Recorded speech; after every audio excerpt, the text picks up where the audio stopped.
I have always had the impression that to change my life, I needed to do something grand, almost heroic.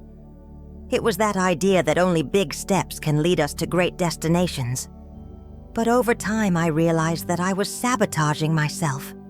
I always postponed, starting because the idea of doing something enormous was terrifying. It was then that I learned that small changes have a transformative power.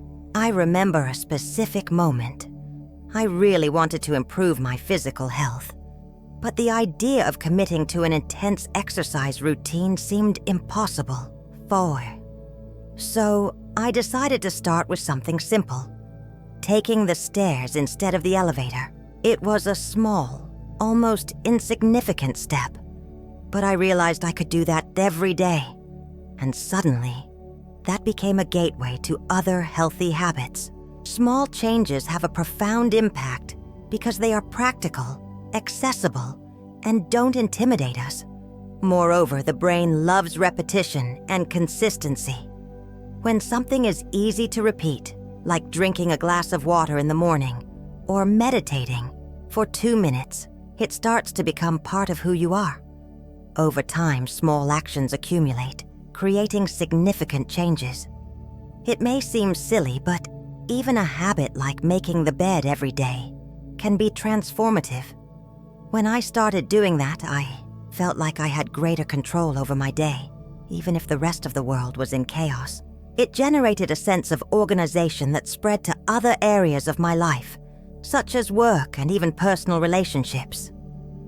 Small changes also teach us something valuable: the importance of celebrating small victories. Every time you complete a task, no matter how small, you are sending a message to yourself: I can do this. And that positive reinforcement is what keeps the cycle of change moving. I want you to think now, what is that small change you can make today? It doesn't have to be something grand. It can be as simple as turning off your phone half an hour before bed or drinking 1 more glass of water during the day. Try it, and you'll be surprised by the power of these small decisions. I remember a time when I really wanted to create a reading routine. I saw those people who read several books a year and thought, I will never be able to do that. I tried to start with ambitious goals like reading 50 pages a day, but I would end up quitting after a week. That's when I realized that the problem wasn't the goal itself, but the lack of consistency and realism in my planning. So, I decided to change my approach. Instead of trying to read 50 pages, I started with 5. 5 pages a day felt so little that it was almost impossible not to succeed. And you know what happened? It was like opening a door. That small change made reading something natural, part of my routine, and not a heavy task. The most interesting thing is that over time, those 5 pages grew. Without realizing it, I was reading 20, 30, even 50 pages a day. But that only happened because the start was easy and adaptable to my life. When we are creating new habits, consistency is much more important than intensity. Small repeated actions have a lasting impact because they teach the brain that that behavior makes sense. It's like creating a path in a field. The more you walk it, the easier it becomes to traverse. One secret I learned is to link new habits to things I already do automatically. For example, if I want to meditate, I do it right after brushing my teeth. If I want to drink more water, I put a glass on my bedside table before going to sleep. These small anchors make new habits almost inevitable because they are tied to something that is already part of my routine. Today, when I think about creating something new, I don't ask myself how much I can do at once, but rather what I can do that is so easy that I have no excuses not to do it. This approach has been a game changer in my life and has helped me build a routine that really works for me.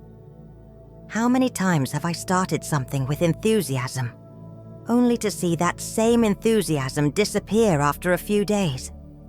It doesn't matter if it was a new diet, a course, or even the habit of waking up earlier. That inner voice always popped up saying, "You don't need this today, or it's better to try tomorrow." Self-sabotage has a very subtle way of keeping us away from what we really want. There was a time when I was determined to exercise regularly. At first, I was full of energy and motivation, but it only took one tough week at work for me to start skipping sessions, telling myself I would make up for it later. Before I knew it, I had completely stopped. It was frustrating because I knew it was something good for me. But maintaining consistency felt impossible. That was when I realized it wasn't just about creating habits, but understanding why I was sabotaging myself. I began to observe the patterns: fatigue, the desire for perfection, or comparing myself to others. So I made a deal with myself. I decided that even on bad days, I would do the bare minimum. It didn't have to be perfect. It just had to be done. For example, instead of an hour of exercise, I would walk for 10 minutes. It was little, but it was enough to keep the habit alive. Another trick that helped me was creating visual reminders. I placed sticky notes in strategic locations around the house with messages that motivated me, like, "You deserve this care," or "Just one more small step." These reminders brought me back to focus and reminded me why I had started. But the most important thing was learning to forgive myself. I always thought that failing meant I wasn't disciplined enough. But the truth is, we are human, and failure's a part of the process. Accepting that helped me get back up faster and keep going, instead of giving up completely. One thing I never imagined was how much our environment can shape our behaviors.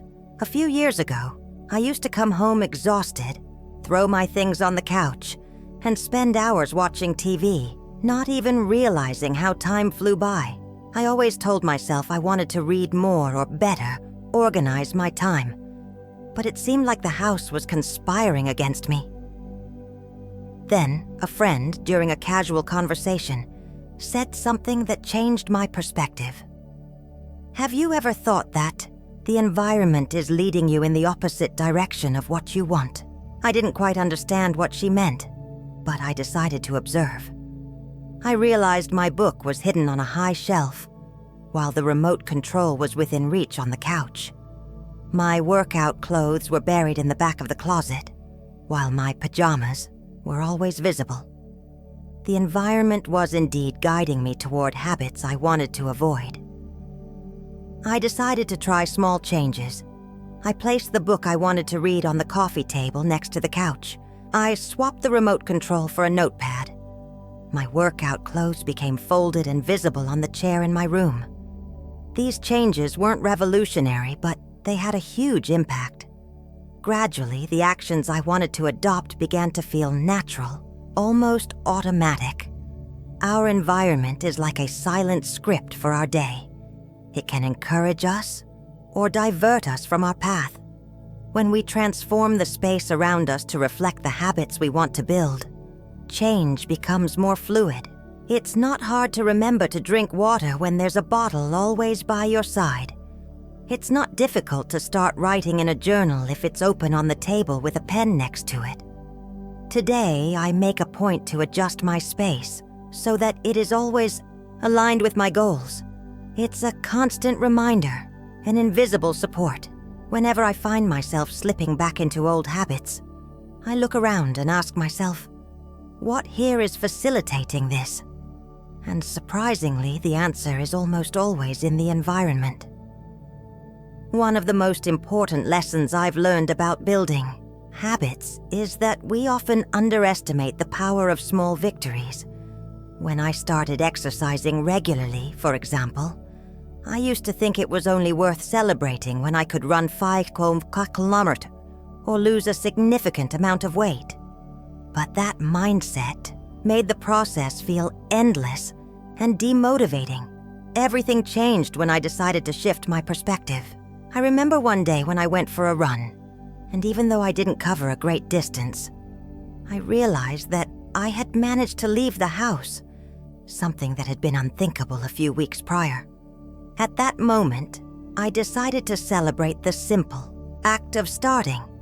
I prepared a special dinner for myself and felt accomplished. From then on, I began to seek reasons to celebrate each step along the way, no matter how small. These celebrations don't have to be grand.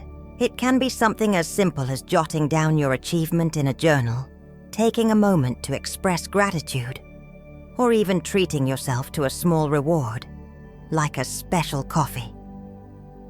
What matters is recognizing that every step, no matter how small it seems, is part of a larger progress. Over time, I've realized that these celebrations are not just a nice gesture, but also a source of fuel. They help us maintain enthusiasm and remind us why we started. Furthermore, they create a positive association with the habit, making it more enjoyable and less of an obligation. When you celebrate, you send a signal to yourself that you are on the right path. It's like saying, I am doing my best, and that's amazing. This mindset encourages us to keep going, even on the toughest days. The most magical part is that by recognizing small victories, they accumulate and lead to significant changes. So, the next time you take a step in the right direction, pause and acknowledge it. Be kind to yourself because every effort counts. After all, the journey is just as important as the destination. Now that we've reflected on how self-sabotage can pull us away from our goals, how our environment can be our ally, and how to celebrate every small achievement, it's important to remember that this journey of transformation is never linear. There are ups and downs, moments of discouragement, and moments of great motivation. What's important is that along the way, you become increasingly aware of your process and kinder to yourself. Remember, habit changes don't happen overnight. They are small victories accumulated that ultimately lead to great results. And even more importantly, every step taken toward your goal is a reflection of your commitment to yourself and the life you want to create. Continue with patience, persistence, and celebration, because in the end, becoming the best version of yourself is a gift you give to yourself every day. Now, it's time to move forward. What will you do today to advance a little further on your journey? The key is to take the first step, and as we've discussed, celebrate even the smallest progress. Don't underestimate the power of small daily actions.